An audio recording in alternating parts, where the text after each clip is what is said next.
Yeah. That's because I was too close. Yeah, hold it closer. Hold it closer. I think it's nearly down there. Yeah, give me space. It's my first time. It's his first time, folks. It's popping its cherry. First time. Gotta get into it. First time. Get into it. Yeah. Put it in the curry. Put it in the curry. So you have a sweet spot like this, and you have to keep in the sweet spot. So how did you get in to what you do now? How did I get into it? I'm just a nosy nuisance child who wanted to unwrap presents before they were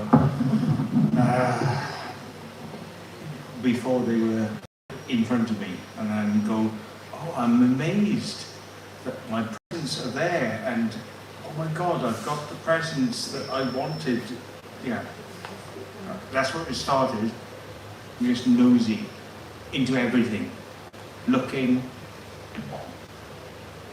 nosy. I'm a nosy child. Yeah.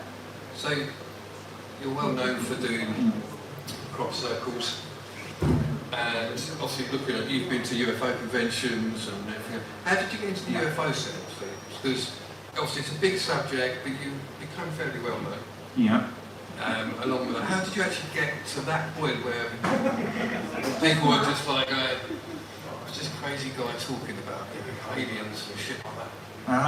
Well, I looked into lots of things, and at school I was told a lot of, very normal, everyday things, and yet I kind of thought there was probably something more out there, there was something more going on. So I kind of, as a child, I kind of looked into like the weird and the paranormal, weird books, finding out about ghosts and the paranormal, reading stuff, and like, yeah, I'm an early reader, early learner. So have you always sort of believed there's extraterrestrials and ghosts and spirits and those type of weird phenomena? As a child, you kind of, you think to yourself, hang on, what's going on? Are they telling me the truth? Is this what's really here? And I kind of think that as a child, you kind of explore your universe, and you think, are they telling me the truth? Well, Santa Claus, is he real? Is he not? And it starts from there. I know it sounds, a little bit kind of. Do you believe in Santa Claus? No. I needed to know. I needed to know what was right, and what were they telling me that wasn't right. My parents were telling me things that weren't right. So what was right? And it's like, hey, distrust your parents when they tell you that Santa Claus is going to come down the chimney and give you presents. It starts from there. Yeah, it's like breaking out the brainwashing. It's like as simple as that. It's literally a young child trying to break out of brainwashing, and it's like, okay, well, if that's not true, what else isn't true? And you start asking questions. So you start looking, and your eyes are very looky. They look around a lot. So like through your research, yeah, looking around, you found you going to believe? I mean, do you fully believe now? Because I know a lot of people here, just like side one. I'm trying to take you back. You're trying to take me forwards.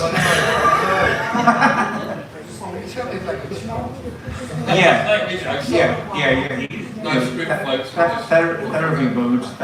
I'm like, how do I start? It starts as an individual exploring the universe, an individual wanting to find out more, and you find out from your parents, you find out from your friends, and you find out from your environment. But you always wanted to find, and you always wanted to look. And some people say, you can't look over there. And I go, why? And they go, oh, very, very, don't worry about it, we'll tell you later. I'm like, that sounds like Santa Claus to me. So, yeah, it's like, hang on, you know, well, no, maybe I should know what's over there that you don't want me to know about. So it's like inquisitive nature. Yeah, don't look here. Look, yeah, exactly. Thank you, Carl. Yeah, explore with Carl. Like, subscribe. Yeah. T-shirts. Hit the like button. Stickers. Stickers. Stickers. Yeah. Yeah. So yeah, I don't know. It's just kind of like inquisitiveness. I think human nature is to be inquisitive. It is to want to know more, and some people don't want you to know more, because if you get out of your box, and you realise what's really going on, then you realise, oh, the world doesn't really work that way. Maybe these people who told me that this little thing that I'm working in is the way I'm meant to be. But maybe they're in a bigger thing, it's much bigger, that they don't want me to know about, you know? It's like, yeah, you know, work, jobs, what are you allowed to know? Don't tell him that, because he's happy down there. If I tell him too much, he's not going to be happy down there. He's going to be wanting to get into the next box, and then the next box, and then the next box, and yeah, it's not like a Xbox, advert for Xbox. Yeah. So you're forever exploring paranormal. It grows. So over time, it's grown. You did crop circles. Can we just touch on that? On the crop circles? Yeah, I'm happy to go with crop circles. So 20 years of my life wasted, or amazing memories I have of making crop circles. But why did I do it? You know, was I a hoaxer? Was I a joker? Was I a person just trying to deceive people? Or was I trying to make contact? So that's the big thing. Was I trying to make contact? You see in the press that, that they'll say all this big crop circles happen.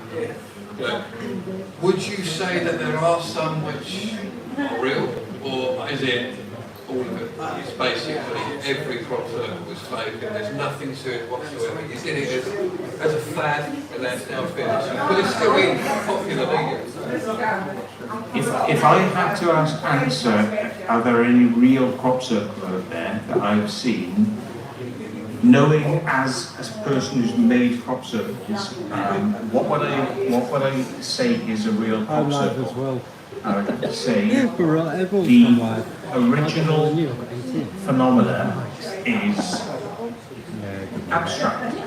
There's Socrates. Abstract. There's Sozzled Melissa. And there were a couple of moments in my life where I think coincidences, like coincidences. Have you ever had a coincidence in your life? Yeah. When things cross, coincidences, things cross each other, and you kind of realise, hang on, this is not made by friends of mine that I know who make crop circles, and this is not something that is done by people who are out there, working for the government, or this is just the way it would have been. This is the way the original art form would have been. Would have been smarts, and smirches, spludges across crops. And the funny thing is, this particular one time when I went with my dog, I was very sad. I won't divulge why. I was very sad. And I needed to have some inspiration, and there was a crop circle very near my house. It was right on top of my house, and nobody ever discovered it. Nobody ever took photos of it because it was wind damage. And to me, it felt like the wind had come to to me. That's what I'm going to say. It really felt like in your moment of deepest, darkest doubt and yeah, So there's a something came, and I went through all with the dog, and I went, thank you very much, thank you. So, like many people who visit crop circles, which are very ornate and very, very cleverly designed, they would say, well, yeah, people can't do that, out into the light, and they can't do that. It's too complicated. I would say, well, you're looking in the wrong place. You're looking in the wrong place, because these are the messages given to you by people who know what they're doing. We know what we're doing, and putting the messages out there that we've designed. Yeah? You want to see real crop circles? People say, oh, where's the real crop circles? So there is. You're looking in the wrong place. The big designs are done by people and done by intelligences which have worked through humans to do them. So an alien intelligence, possibly, or a higher intelligence. Yeah. So let's get rid of the alien. But if you want the real crop circles, they're the things that were around that are the formations that are wind damage, and yeah, they're the things that you would probably dismiss as abstract. But if you know what you're looking at because you've been out there and you've seen, and if the coincidences cross and that happens to you at the right time at the right place, you'll know. So in summary then, you're basically saying, although a lot of it's fake, some of it could be basically real. The real crop circles are not geometrical, not highly artistic, because we have done the stuff that is the big stuff that is very artistic and very geometrical. And we've done that because we felt impelled to do it. And there's a long story behind that. But yeah, it is a long story. It's a very long story. So, yeah, very okay, let's go. very painful story. Yeah. Let's change it up a bit then. So, we all know Matt does a lot of urbexing, am I right? Yes. For those of you who don't know, Matt, Mr. Vogt does urbex. Obviously, Yeah. he's a fucking king. Yeah, Matt We love Matt is responsible. We love you. All of us get Blinded by the lights. Love you, I can hear you. love you long time. Yeah. If you can find it really weird, and normally we can do this online and just take a piss, and then now look, you get everything here. Oh, well. Yeah. So, give us a little bit of info. How you started doing the urbexing, why, and also Matt, what tell your us best why. times. Why are you a fucking criminal, dude? Just tell us. Why am I Because he's very upset. We're not fucking provoking, bitch. He's very upset. We're Come on, Matt, tell us why are you constantly breaking the fucking buildings, you idiot? That's taking over it. Well, as you know, what I find criminal is buildings which could be repurposed and are very historically significant being demolished and ship-built houses. Yes. That is a heart pang that I have. Why do I go abandoned exploring? It's because so many people put so much effort and time and energy into something that we weren't supposed to know about, perhaps through bunkers, or that a building has been created and then it's demolished because they say it's going to be too expensive to refurbish it, so just demolish it and rebuild it again. It seems criminal. That seems criminal to me. Is the waste of money, the waste of time, the waste of effort, and that's why I do urbex. It's kind of like it's going off angle from the UFO subject. It's just that's a humanity thing. It's a humanity thing. The UFOs and the aliens, yes, there are aliens. I believe in aliens. I've seen UFOs. I've seen things. I'm an alien. I am an alien. I'm an alien. I'm a reptilian, and you did a great job on my video.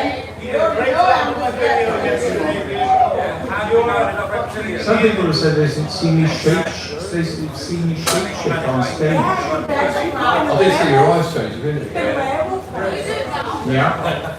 Okay. So who am I?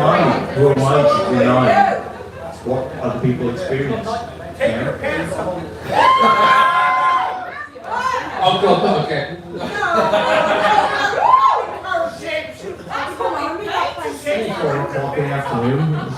Wait till midnight.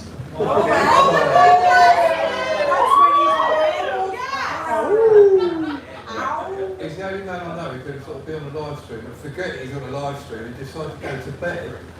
And so, yeah, we've all seen it. Yeah. Unfortunately. To be honest, Matt, I've seen her dead.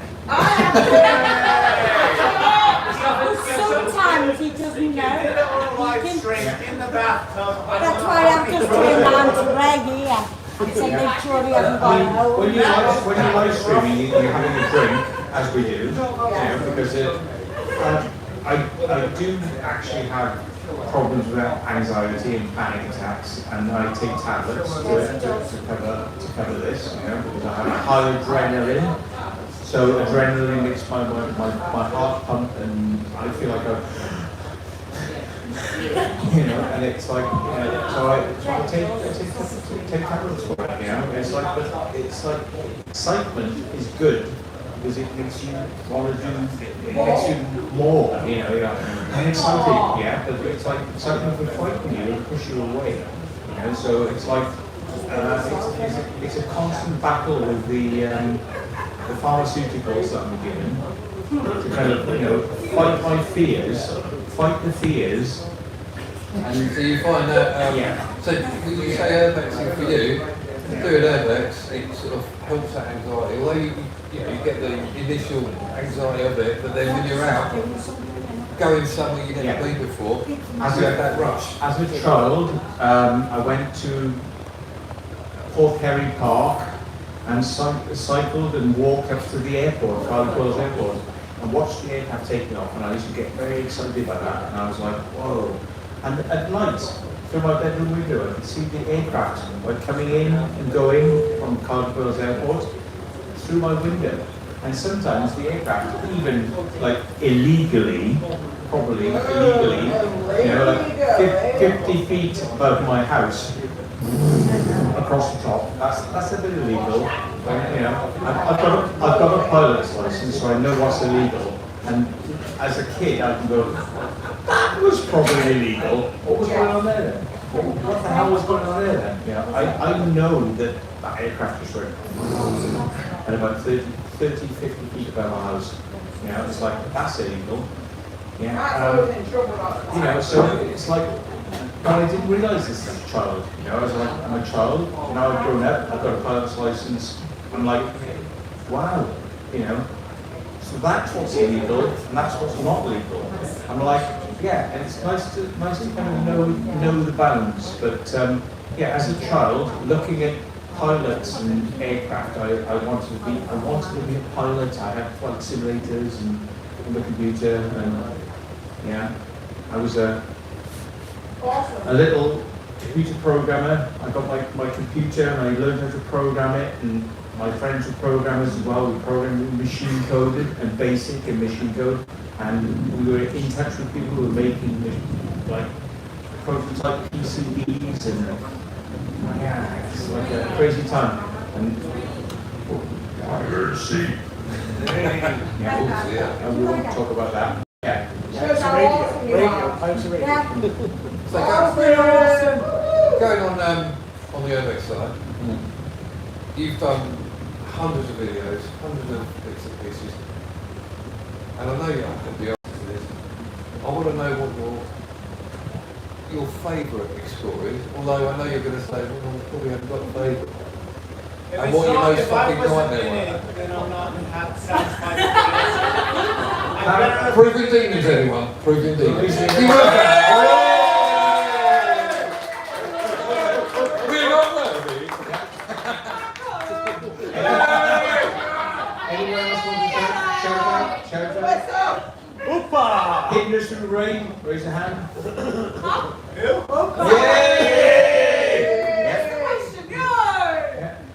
Explore within, Steve. Raise your hand.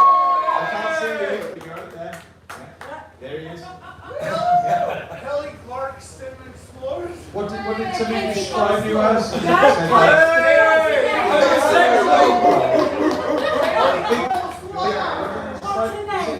Big guy, nice but dim, they said, isn't it? Tim Nice Foot Dim.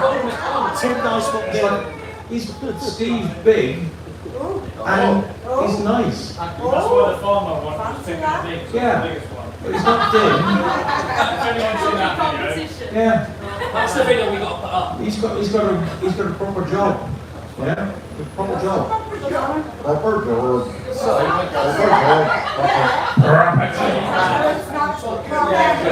Yeah.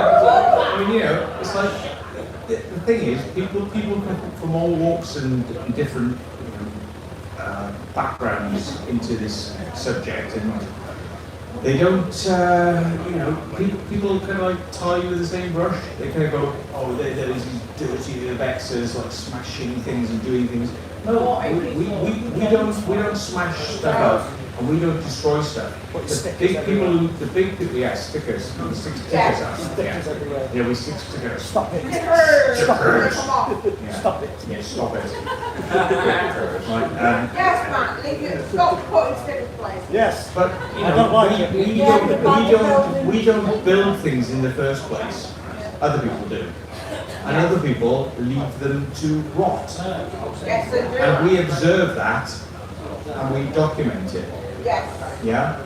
And the thing is, they don't like, the people who own these places don't like their dirty laundry being shown.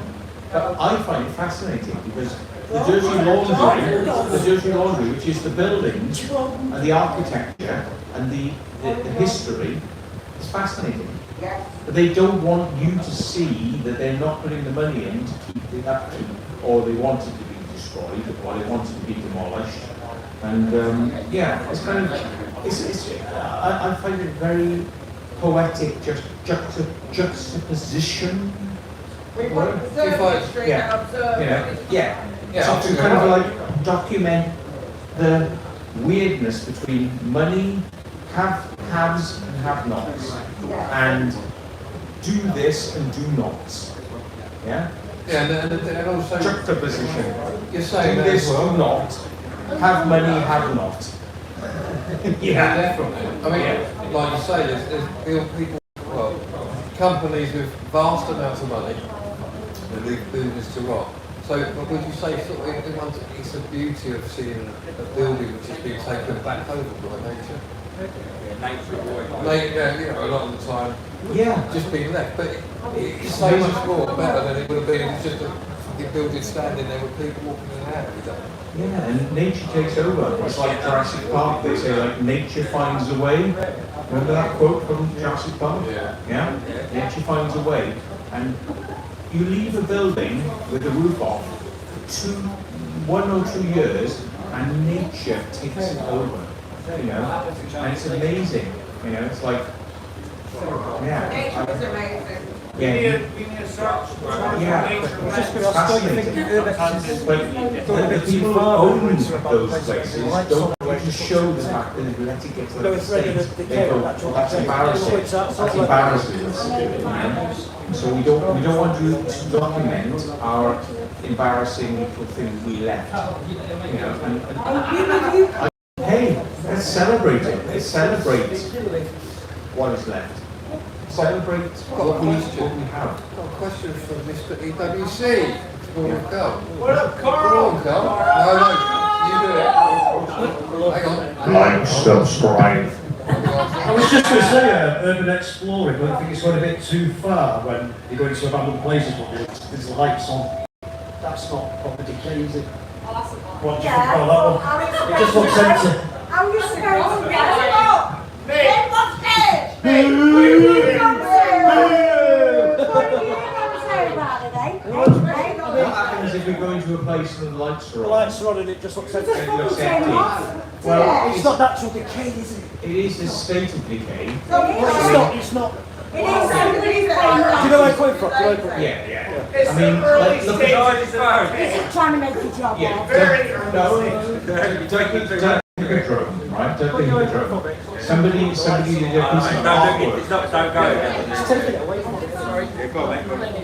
Somebody did a piece of artwork on the side of the Dudley Hippodrome, and they thought it was a Banksy, and they went, "Ooh, is it a Banksy?" And it was another artist called M32 Birmingham M32 Disney or something, or Disney M32. Yeah. Anyway, they did it in the style of Banksy. So, like with crop circles, we as crop circle makers, we used to copy each other's styles and we would complement each other. And this artist put Roy Orbison.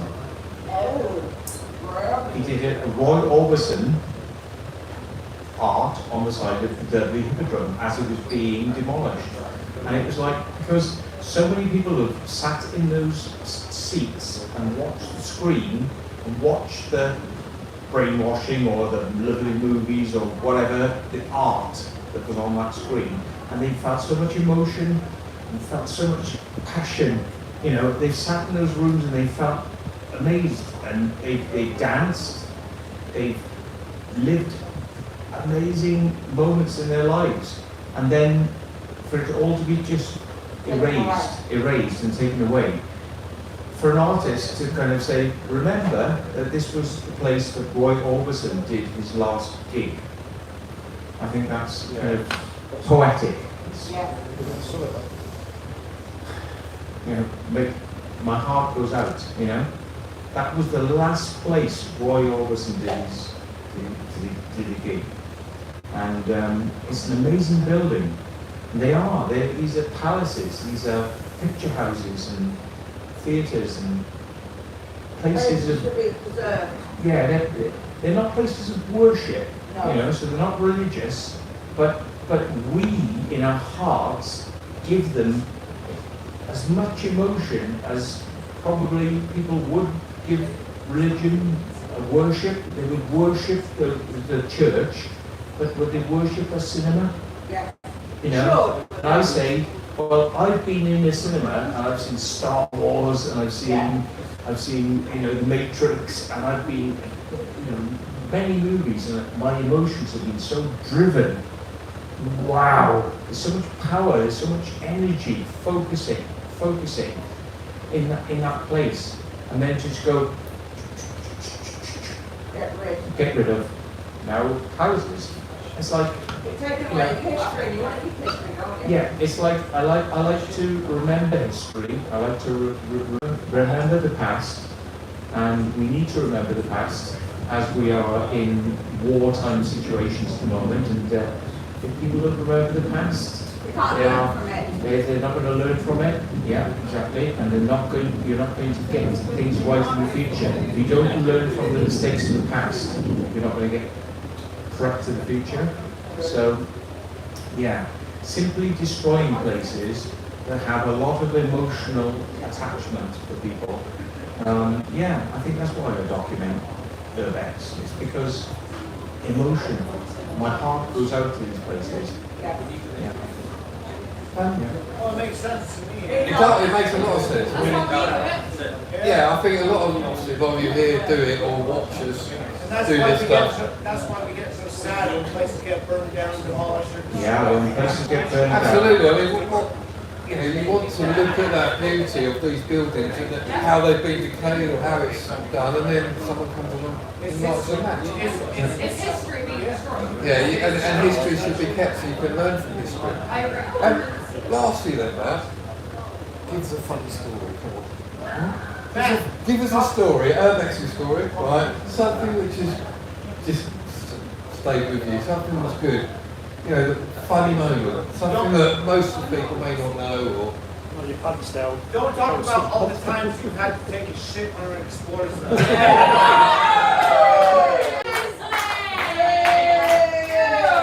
Secret shit It's literally, he has shot in every Right, Paul's down here. It's pressing What have I started? us. What happened in Vegas stays in Vegas, they say.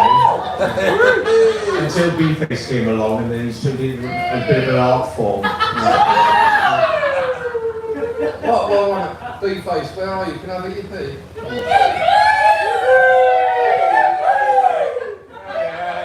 114 decibels. Yeah. We're just talking about Lucas now. No change there. Well, folks, that's the end of my interview. It was just off the cuff. I really don't know who's out there until you B-Face is out there. You're all out there. Yeah, you're all out there.